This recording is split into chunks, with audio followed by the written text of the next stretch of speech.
Hey everybody, welcome to Snow Talk. This is Wave 3 News meteorologist Brian Good on this Sunday evening.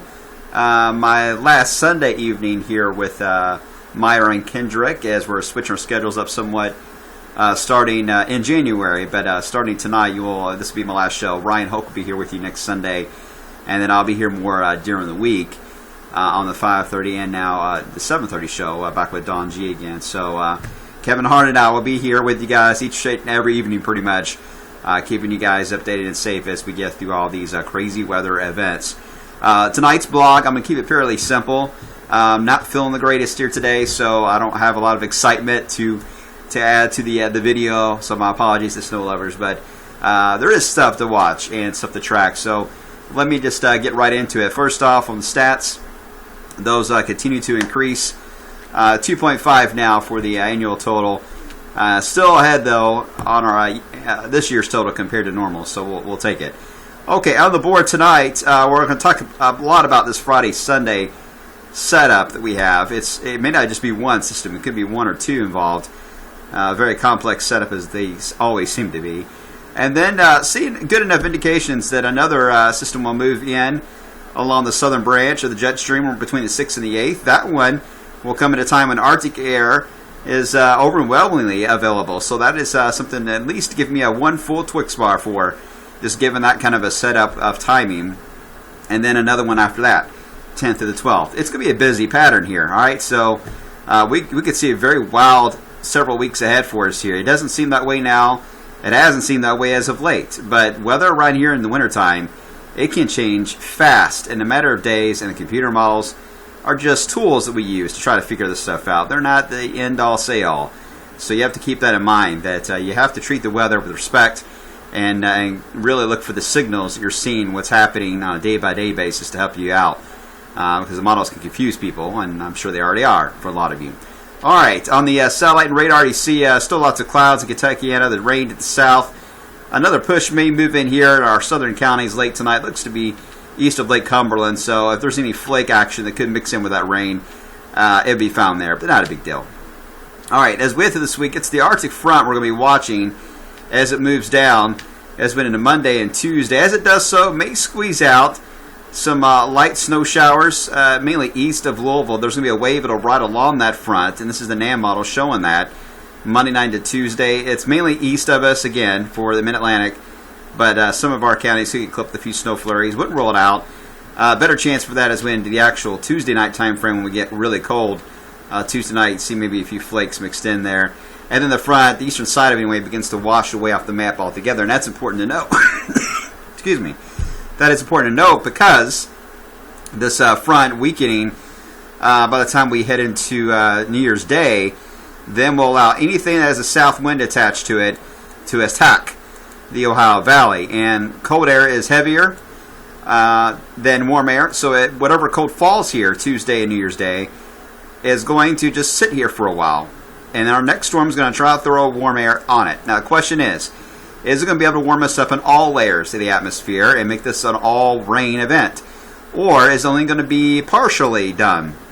And that will change the precipitation type that falls in the Ohio Valley. So the amount of cold air we have moving in Tuesday and New Year's Eve and New Year's Day is absolutely crucial on how things play out for the weekend, because the track of the low, yes, it's always important, but the timing of this is going to be interesting to see, because models sometimes are too aggressive on getting Arctic heavy air out of Kentuckiana way too fast than what ends up happening.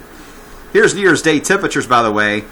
New Year's Eve, if you have plans, if you're got to work that day, when you get off work, we'll be just below freezing in many locations. Then we'll drop.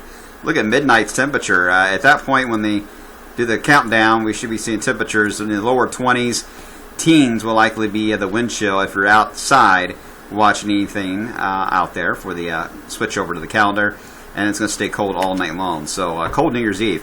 Now, I've looped this. This is a simulation of the GFS temperatures as we head into early January. And you see what's happening. See the cold itself, the low pressures rotate around each other. Polar pieces of the polar vortex, if you will, being found here in Canada. And they constantly turn. Now, little waves, skirt into the lower 48, but they don't go on to a full attack.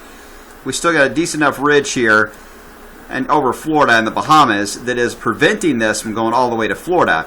So what it does, it has an option. Because there's a block, it's going to go this way to the east, or it's going to dive into the deep south in Texas. And that'll be the trend for the next 10 to 14 days. It's going to attack, but it doesn't know where to go because there's going to be a blocking pattern somewhere in this area that's going to prevent it from doing a full-on takeover of the eastern United States. Now, will we fall in all this? That's a good question, because we could be influenced by it. By all means, we will be. But just how much is important to answer, because we got several storm systems moving through. You only need just cold enough air to get snow, not an Arctic plunge. It's important to note that. Okay. Now, here's our system we're tracking for Friday into the weekend. Now, this is going to be Friday night. This is the GFS. It's got the energy back here into Texas. The European, much stronger with energy, a typical bias of this model, holds it back. It's usually deeper with it, holds on tight. And as I mentioned, the eastern side of this cold front is already beginning to fade away at that point that we have coming through New Year's. So you already see the south winds trying to work their way in. Euro's not as aggressive as the GFS is in surging that warm flow back into our area, even though, again, these are temperatures aloft, even though ground level could be certainly colder, below freezing still. So we have to watch that. All right, now let's advance this and get into Saturday morning. GFS, all right, sees the system, says, all right, I'm sending it out. Here it comes. It's rolling it all out. Good south flow. A warming wind is went into Saturday. Euro slowly sends its little friend out. It's a south flow, but it's not aggressive. We have more of an easterly flow, really, in the Ohio Valley than due south. So that doesn't really warm us up dramatically, even on Saturday, according to the Euro. But this is the stark difference. Look at Saturday night. GFS already has a low pressure over east of Chicago. Pure rain for us. The Euro has a slightly, not much, slightly weaker low with a cold upper low producing some snow on the backside. Still keeps us in an easterly flow here in Kentuckiana. Again, not a very warm signal. And mainly the low pressures over Memphis. I mean, look at the difference here. Memphis versus, say, Lansing, Michigan area. And St. Joseph, Michigan. Big difference here on pressure locations here for Saturday night between the GFS and the Euro.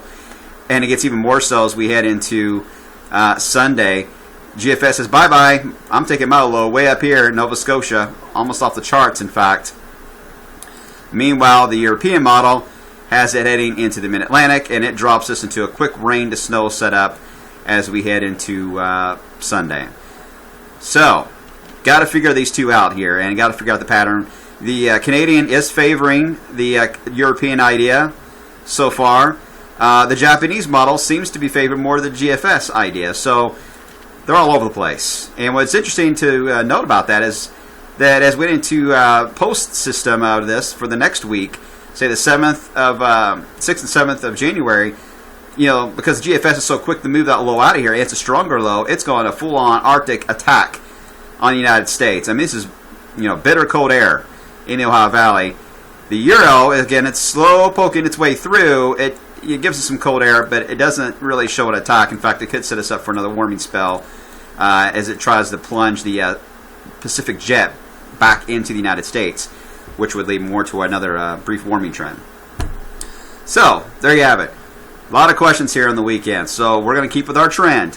If it gets here too fast Friday, low level cold could be there. Could see freezing rain, sleet, and then goes the rain. And then will it go back to snow, like the Euro says, or just stay all rain through the whole thing like the GFS? And we just don't know that answer. Wish I did. We don't. We got plenty of time to watch it. It's only Sunday. But that is the very latest of what we're looking at down the road. All right, guys. We'll talk more about the other systems that I mentioned on the board as we get closer, and we'll just take it a day at a time.